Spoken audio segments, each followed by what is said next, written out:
Hey, it's Chris, the parenting professor. I want to talk about giving gifts to kids. And what is the greatest gift we can give kids?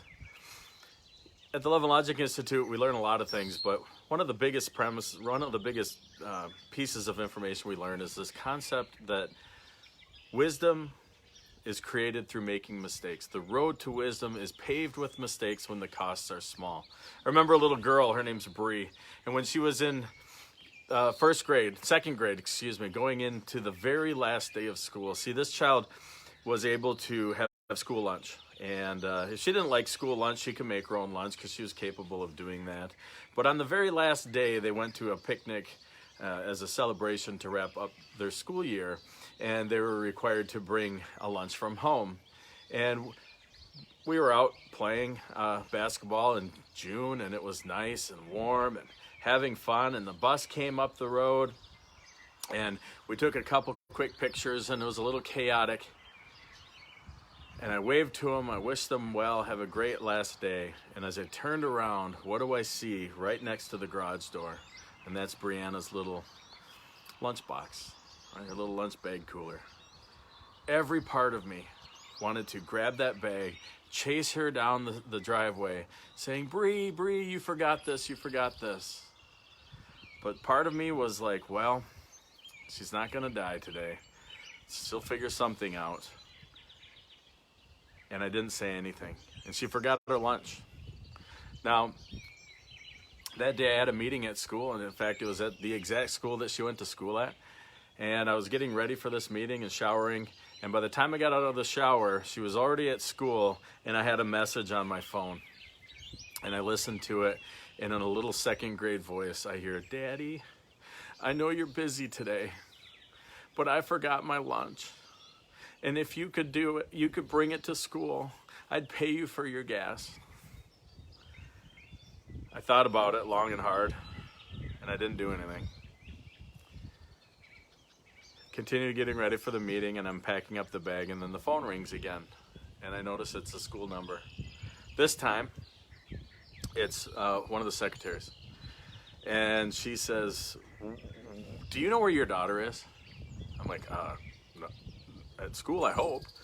And she continued on, I don't know what you're teaching those kids, but she's down in the cafeteria making a lunch with the lunch lady down there, and she's trying to figure out a way to pay back that lunch lady's time for making her own bag lunch.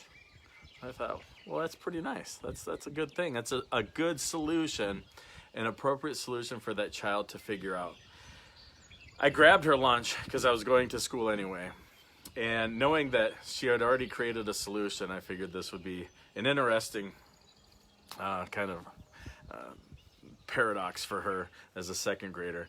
And I'm walking down the hall, and she's kind of out by her locker, and she saw me, and her other friends were like, oh, Bree, your dad's here. I'm like, Bree, your lunch. She's like, don't worry, Dad. I already made a better one. You can eat that one. And you know I did. I ate that lunch for her lunch for lunch that day. The gift is allowing kids to make mistakes when the costs are small, right? If we want to raise successful adults, and it's so hard, I get it, it's so hard to watch a child flounder, to watch a child make the mistake, sometimes over and over again. Of course, when it's life or death, or it's too big of a mistake for our value system, we jump in.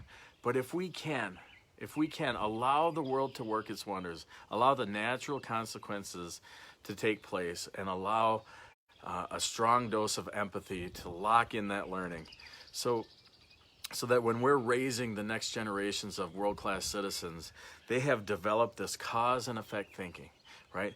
What is going to happen if I choose this choice? How is it going to affect my life? And that really only comes through making small mistakes. Again, the road to wisdom is paved with mistakes when the costs are small.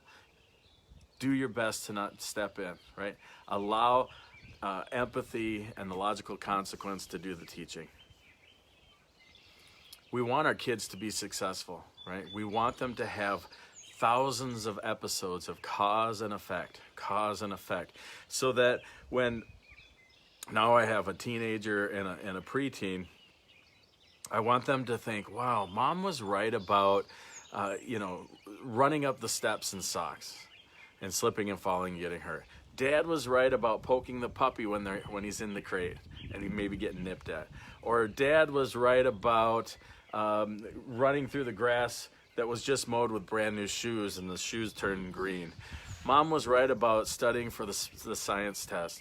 Dad was right about, being nice to friends. Boy, it seems like I want them to have this thought process. Gosh, it seems like my parents are kind of know what they're talking about. Because as they get older, some of us are noticing that the mistakes that they're capable of making is bigger, it's larger, it's scarier.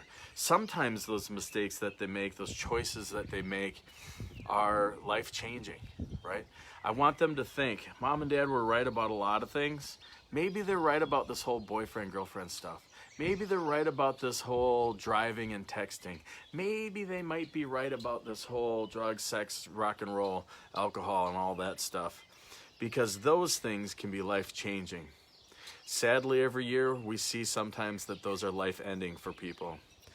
Kids who make mistakes when the costs are small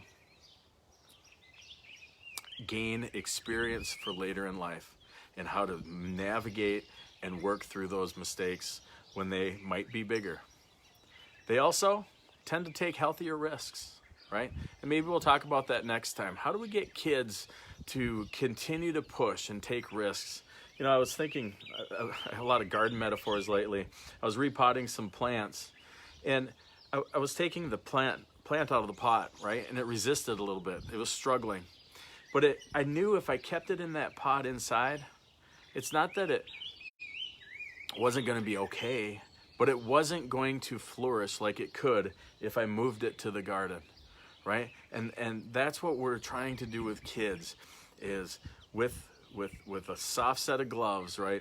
We're progressing them from the small pot where they're not going to grow anymore, to the real world where they can grow and flourish and allow the messages and the DNA in their body to totally lead them down that path to success. That's what I was moved to do. If that was purposeful or meaningful for you, hey Josh, good to see you. Thanks for chiming in to watch this today. But share this with your friends if it had purpose and meaning for you. We'll do another one soon. And look at everything's greening up around here. Kids are wrapping up. A lot of kids are wrapping up school right now, and we want to just have grace and empathy with them. It's a tough, interesting, difficult time for a lot of children, and I think what we do want to keep in mind is that we want to love them up, but don't get in the way of them making those small mistakes when the costs are small. Thank you so much. Have a great day. Hey, Angela.